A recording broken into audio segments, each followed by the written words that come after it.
Halo teman-teman YouTube, jumpa lagi di Cahaya Abadi Channel. Assalamualaikum warahmatullahi wabarakatuh.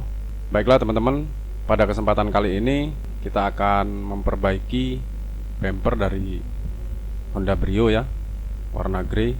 Namun sebelumnya kami mohon maaf ya, karena kami agak sedikit lama ya tidak update video karena ada sedikit masalah ya teman-teman. Dan bagi teman-teman yang belum subscribe, silahkan subscribe terlebih dahulu ya. Dan jangan lupa diklik tombol like-nya ya. Nah, bagi teman-teman yang ingin bertanya lebih lanjut mengenai proses body repair ataupun proses pengecatan mobil, kami sertakan link WA group ya, WA group subscriber khusus ya di kolom deskripsi ya. Dan di situ silahkan teman-teman kunjungi link tersebut dan silahkan bergabung di grup WA Cahaya Abadi Subforum ya. Baiklah teman-teman, di sini kita dapat konsumen ya yang mana bumpernya agak lecet ya. Dan di sini kita akan memperbaikinya, dan seperti biasa kita menggunakan metode yang dempul tipis ya, dan langsung kita epoksi, kita cat ya. Baiklah teman-teman, langsung saja kita kerjakan unitnya ya. Dan bagi teman-teman, silahkan menyaksikan video kami sampai selesai ya.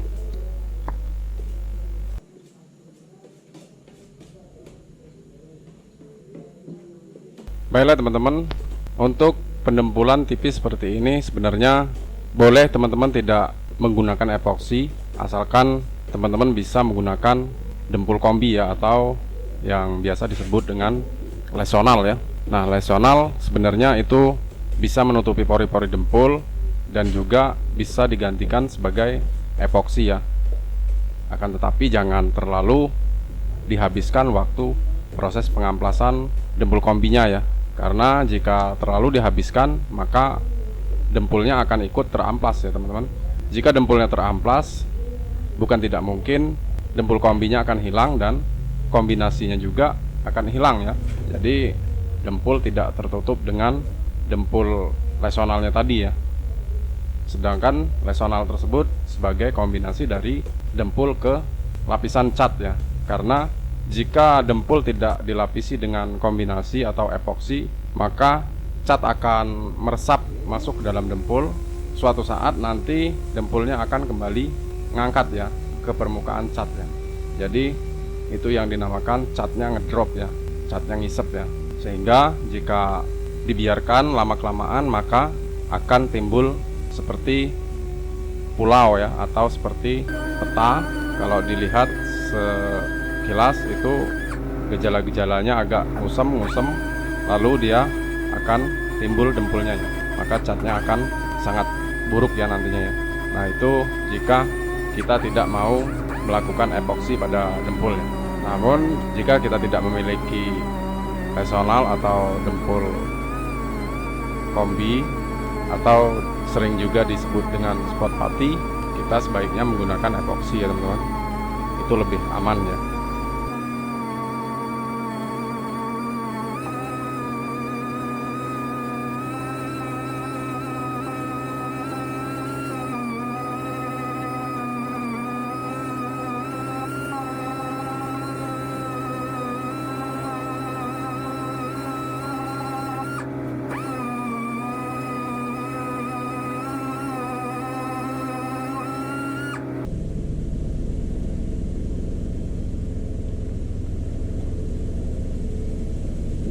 Baiklah teman-teman, sekarang kita sudah selesai proses pengamplasan dan kita sudah memasuki tahap epoksi ya.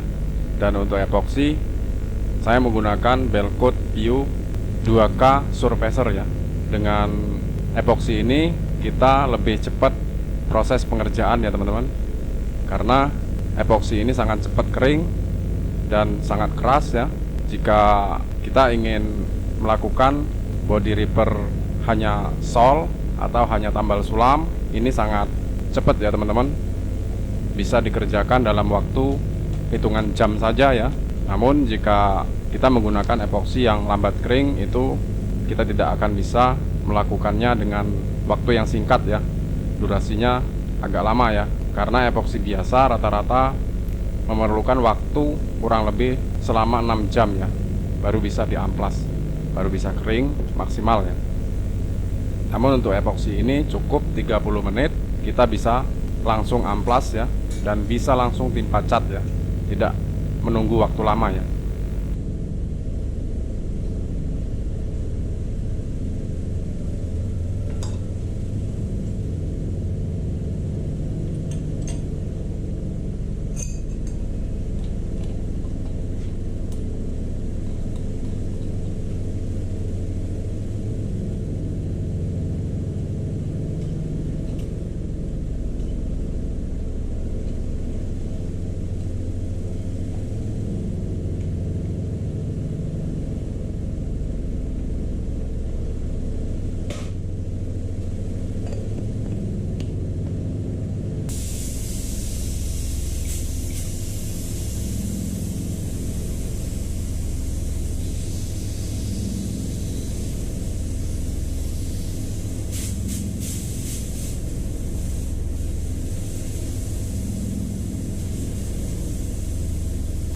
Baiklah teman-teman, untuk epoksi kita hanya memerlukan sedikit saja ya epoksinya ya, karena area yang kita epoksi hanya kecil ya. Namun kita aplikasikan sedikit tebal ya teman-teman, karena jika tidak tebal epoksinya, maka waktu pengamplasan nanti akan kehabisan ya. Jika kehabisan nanti catnya tidak maksimal ya teman-teman, karena sejauh ini epoksi adalah alas cat yang cukup baik ya untuk digunakan sebagai dasar cat ya. Jadi untuk itu kita aplikasikan sedikit tebal ya.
Baiklah teman-teman, untuk pengamplasan epoksi tidak kita sertakan dan sekarang kita sudah langsung memasuki tahap pengecatan ya.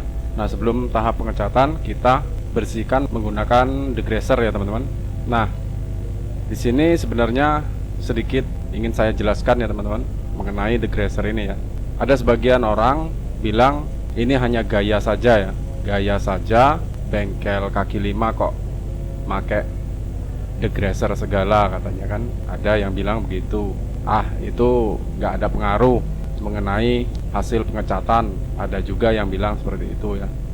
Begini ya teman-teman, saya jelaskan. Degreaser ini sebenarnya untuk menghilangkan minyak atau lemak-lemak yang kita pegang ya, bekas tangan ataupun bekas lem, bekas oli ya, itu bisa dihilangkan dengan degreaser ini ya. Nah, degreaser ini juga kelihatan sepele ya, Tetapi jika kita tidak menggunakan degreaser, ada kalanya permukaan-permukaan yang akan kita cat itu terkontaminasi, kena wax ya, atau kena silikon ya. Nah, itu perlu dibersihkan menggunakan degreaser atau bensin ya.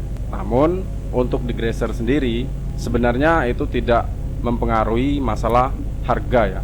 Harga degreaser sebenarnya tidak mahal ya teman-teman, hanya kisaran 50.000 per liter ya. Nah, untuk penggunaan degreaser dalam satu mobil pun tidak banyak ya teman-teman. Kalau dihitung-hitung seliter per liter degreaser itu bisa menghasilkan full body antara 50 sampai 70 mobil ya, baru degreaser ini habis ya, dengan cara menggunakan seperti ini ya, membasahi lap sedikit lalu kita oleskan ya. Nah, itu per liternya itu bisa mencapai 50 mobil atau paling sedikitnya itu 30 mobil bisa ya teman-teman. Nah, jika kita kalkulasikan lagi 50 mobil dengan harga degreaser hanya 50.000 per liter, berarti kita hanya menggunakan sekali pakai atau per mobilnya hanya memerlukan degreaser sebanyak Rp1.000 ya teman-teman. Jadi dengan manfaat yang sangat baik, tidak sayang kalau kita mengeluarkan modal Rp1.000 ya untuk hasil yang maksimal.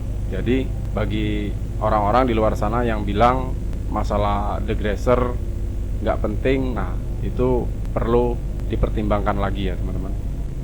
Jika tidak mau menggunakan degreaser, bisa digantikan dengan bensin ya teman-teman.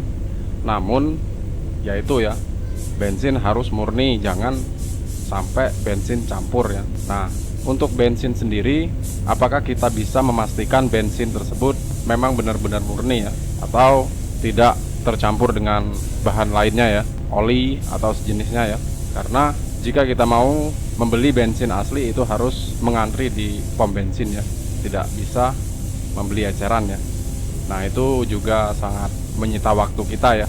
Jadi apa salahnya kita menggunakan degreaser yang harganya tidak mahal, dan itu memang dianjurkan oleh prosedur pengecatan, dan hasilnya juga dipastikan lebih baik dibanding tidak menggunakan degreaser ya. Dan apa salahnya kita menggunakan degreaser tersebut. Jika kita tidak mau menggunakan degreaser, itu juga tidak masalah ya teman-teman.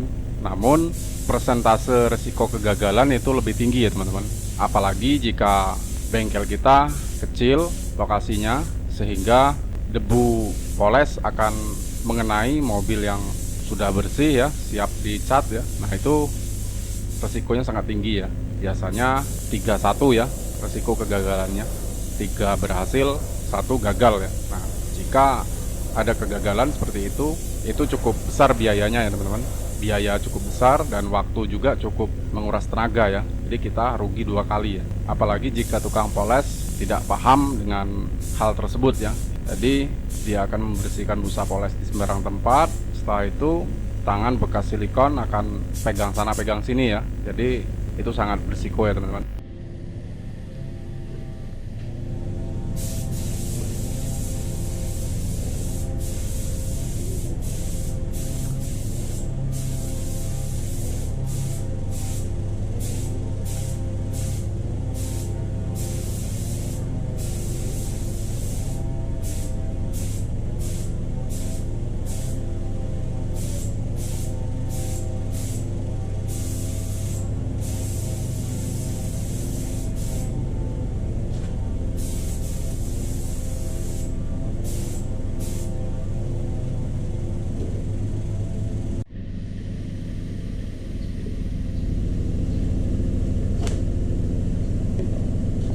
Baiklah teman-teman, sekarang kita sudah memasuki tahap clear coat ya. Untuk clear coat seperti biasa, kita menggunakan clear coat 6300 dari Belcoat ya. Dan untuk clear coat ini kita memang menggunakannya untuk mobil kelas menengah ya.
Baiklah teman-teman, sekarang proses clear code sudah selesai, maka berakhir pula perjumpaan kita kali ini ya. Dan kami ucapkan terima kasih bagi teman-teman yang sudah menyaksikan video kami sampai selesai. Sampai jumpa lagi di video-video kami berikutnya. Jangan lupa dukungannya, like, share, komen, dan subscribe ya. Terima kasih. Assalamualaikum warahmatullahi wabarakatuh.